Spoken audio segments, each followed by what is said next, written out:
નમસ્કાર વાલા દર્શક મિત્રો, સ્વાગત છે તમારું આપણી પોતાની યુટ્યુબ ચેનલ પેન્શન ગુજરાતમાં। મિત્રો, આજે અમે લઈને આવ્યા છીએ પેન્શનરો અને નિવૃત્ત કર્મચારીઓ માટે એક ખૂબ જ મહત્વપૂર્ણ સમાચાર। તો મિત્રો, છેલ્લા ઘણા દિવસોથી પેન્શનરોમાં એક ચર્ચા ખૂબ જ તેજીથી ચાલી રહી છે કે શું હવે પેન્શનમાં વધારો થશે? શું હાઈકોર્ટના તાજેતરના આદેશથી લાખો પેન્શનરોને સીધો લાભ મળશે? અને શું સરકારને હવે પેન્શન સંબંધિત કેટલાક નિયમોમાં ફેરફાર કરવો પડશે? તો મિત્રો, તાજેતરમાં હાઈકોર્ટ અને સુપ્રીમ કોર્ટના કેટલાક મહત્વપૂર્ણ ચુકાદાઓને કારણે પેન્શનરોમાં નવી આશા જાગી છે, ખાસ કરીને એવા કર્મચારીઓ માટે કે જેઓ નિવૃત્તિ પહેલા 1 વર્ષ પૂર્ણ કરી ચૂક્યા હતા પરંતુ ઇન્ક્રીમેન્ટનો લાભ મેળવી શક્યા ન હતા। કોર્ટના નિર્ણય બાદ હવે આવા ઘણા નિવૃત્ત કર્મચારીઓને વધારાના ઇન્ક્રીમેન્ટનો લાભ મળવાની શક્યતા વધી ગઈ છે। મિત્રો, જો કોઈ કર્મચારી 30 જૂન અથવા 31 ડિસેમ્બરના રોજ નિવૃત્ત થયો હોય અને તેને આખું વર્ષ સેવા આપી હોય તો તે કર્મચારીને એક વધારાના નોશનલ ઇન્ક્રીમેન્ટનો લાભ મળવો જોઈએ એવી સ્પષ્ટતા કરવામાં આવી છે।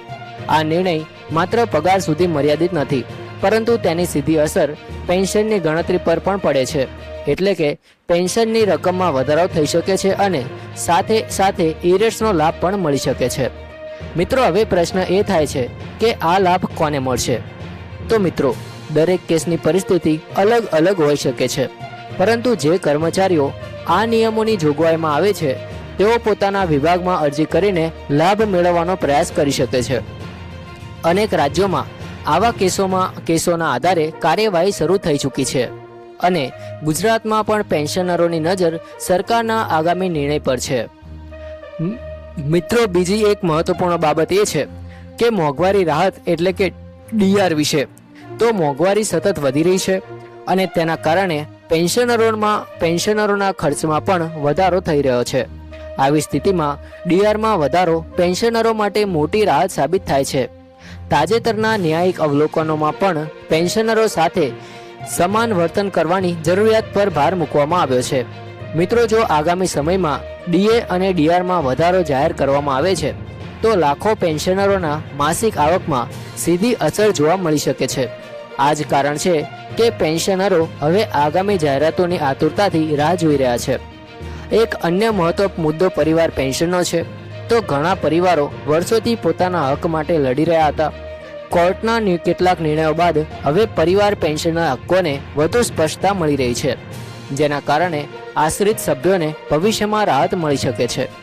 મિત્રો, હાલની પરિસ્થિતિમાં સૌથી મહત્વપૂર્ણ બાબત એ છે કે પેન્શનરો પોતાના તમામ દસ્તાવેજો અને રેકોર્ડ્સ અપડેટ રાખે।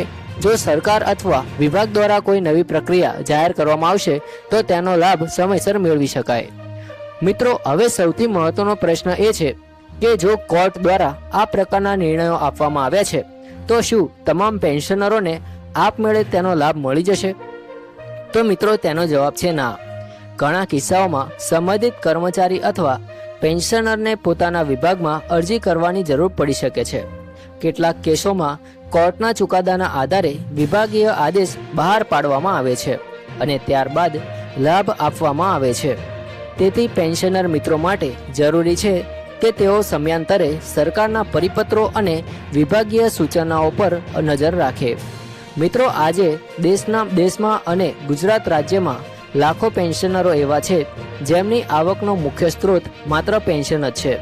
મોંઘવારી સતત વધી રહી છે, દવાઓના ખર્ચામાં વધારો થઈ રહ્યો છે, હોસ્પિટલના ખર્ચા પણ વધ્યા છે, ઘર ખર્ચ પણ દિવસે ને દિવસે મોંઘો બનતો જાય છે। આવી સ્થિતિમાં પેન્શનમાં થતો નાનો વધારો પણ વડીલો માટે મોટી રાહત સાબિત થાય છે। તેથી જ પેન્શન સંબંધિત દરેક સમાચાર લાખો પરિવારો માટે ખૂબ જ મહત્વ ધરાવે છે। મિત્રો, એક મહત્વપૂર્ણ મુદ્દો એ પણ છે કે હાલમાં વિવિધ પેન્શનર સંગઠનો દ્વારા સરકાર સમક્ષ અનેક માંગણીઓ રજૂ કરવામાં આવી રહી છે। તેમાં મેડિકલ ભથ્થામાં વધારો, ફેમિલી પેન્શનના નિયમોમાં સરળતા, ડીઆરના બાકી રહેલા હપ્તા તેમજ અન્ય કલ્યાણકારી લાભોની માંગ સામેલ છે। સરકાર આ માંગણીઓ પર શું નિર્ણય લે છે તેના પર સૌની નજર છે। મિત્રો, હવે વાત કરીએ ઇરેટ્સ વિશે। તો જ્યારે પણ કોઈ નવો લાભ પાછલી તારીખથી અમલમાં આવે છે ત્યારે પેન્શનરોને બાકી રહેલી રકમ એટલે કે ઇરેટ્સ ચૂકવવામાં આવે છે। ઘણા પેન્શનરોના મનમાં પ્રશ્ન હોય છે કે ઇરેટ્સ એક સાથે મળશે કે હપ્તામાં મળશે? તો મિત્રો તેનો નિર્ણય સંબંધિત સરકાર અથવા વિભાગ દ્વારા લેવામાં આવે છે. અગાઉ પણ કેટલાક કિસ્સાઓમાં એરિયર્સ એક સાથે ચૂકવવામાં આવ્યા હતા, જ્યારે કેટલાક કિસ્સાઓમાં હપ્તાવાર ચૂકવણી કરવામાં આવી હતી. મિત્રો, પેન્શનરો માટે ફેમિલી પેન્શન પણ ખૂબ જ મહત્વનો વિષય છે. ઘણી વખત પરિવારના સભ્યોને નિયમોની અસ્પષ્ટતા અથવા દસ્તાવેજી સમસ્યાઓને કારણે મુશ્કેલીઓનો સામનો કરવો પડે છે, પરંતુ કોર્ટના તાજેતરના અવલોકનો દર્શાવે છે કે યોગ્ય હકદાર વ્યક્તિને માત્ર ટેકનિકલ કારણોસર લાભથી વંચિત રાખી શકાય નહીં. આ બાબતે ઘણા પરિવારો માટે આશાજનક સમાચાર સમાન છે. મિત્રો, એક બીજી મહત્વપૂર્ણ બાબત એ છે કે નિવૃત્તિ બાદ કેટલાક કર્મચારીઓ પોતાના હક્કો માટે કોર્ટ સુધી પહોંચે છે અને વર્ષો બાદ તેમને ન્યાય મળે છે. તેથી જો કોઈ પેન્શનરને લાગે છે કે તેને નિયમ મુજબનો લાભ મળ્યો નથી, તો તેણે સંબંધિત વિભાગમાં રજૂઆત કરવી જોઈએ અને જરૂરી હોય તો કાનૂની સલાહ પણ લેવી જોઈએ. મિત્રો, આ વચ્ચે ઘણા દર્શકો અમને પૂછે છે કે શું આગામી સમયમાં પેન્શનમાં કોઈ મોટો વધારો જોવા મળી શકે છે? તો મિત્રો, હાલમાં તેના અંગે કોઈ સત્તાવાર જાહેરાત નથી થઈ, પરંતુ પેન્શનરોના હિતમાં ચાલી રહેલી ચર્ચાઓ અને વિવિધ માંગણીઓને જોતા ભવિષ્યમાં કેટલાક મહત્વપૂર્ણ નિર્ણયો લેવામાં આવે તેવી સંભાવનાઓ અંગે ચર્ચાઓ ચાલી રહી છે. જો કે કોઈપણ સમાચારને સત્તાવાર પરિપત્ર અથવા જાહેરનામા વગર અંતિમ માનવા જોઈએ નહીં. મિત્રો, પેન્શન માત્ર એક આર્થિક સહાય નથી, તે નિવૃત્ત કર્મચારીઓની આખી જિંદગીની મહેનત અને સેવાનું સન્માન છે. વર્ષો સુધી દેશ અને રાજ્યની સેવા આપ્યા બાદ જ્યારે કોઈ કર્મચારી નિવૃત્ત થાય છે, ત્યારે તેને મળતી પેન્શન તેના જીવનનો આધાર બને છે. તેથી પેન્શન સંબંધિત દરેક નિર્ણય ખૂબ જ સંવેદનશીલ અને મહત્વપૂર્ણ બની જાય છે. આગામી દિવસોમાં જો પેન્શન વધારો, ડીઆર વધારો, એરિયર્સ, ફેમિલી પેન્શન અથવા અન્ય કોઈ નવી જાહેરાત કરવામાં આવશે, તો તેની સંપૂર્ણ અને સાચી માહિતી અમે સૌથી પહેલાં આપ સુધી પહોંચાડવાનો પ્રયત્ન કરીશું.